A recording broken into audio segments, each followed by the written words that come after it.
તારીખ 15/2/2024 રોજ જે અમદાવાદ મ્યુનિસિપલ કોર્પોરેશન દ્વારા જે મકાનનું ડિમોલેશન કરવામાં આવ્યું હતું એને આજે 45 દિવસ થયા.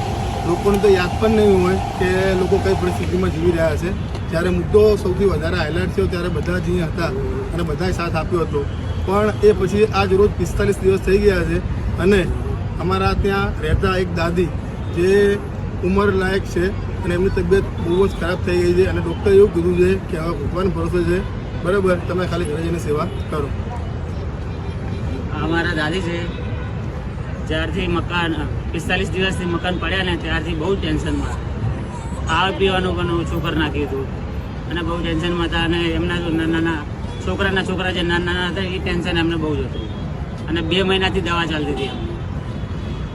અત્યારે આ પરિસ્થિતિમાં જે મકાન તૂટવાના કારણોથી અત્યારે ટેન્શનમાં અને આ બધું વસ્તુ જે થઈ રહ્યું છે, તો અત્યારે આગળ બી આવું ના બને એટલા માટે આ લોકોને જલ્દી બી જે સુવિધા મળવાની છે મળવી જોઈએ. એ જ આપણી અપીલ છે કે આવું બનાવ બીજી વગર આગળ ના બને બીજી વાર.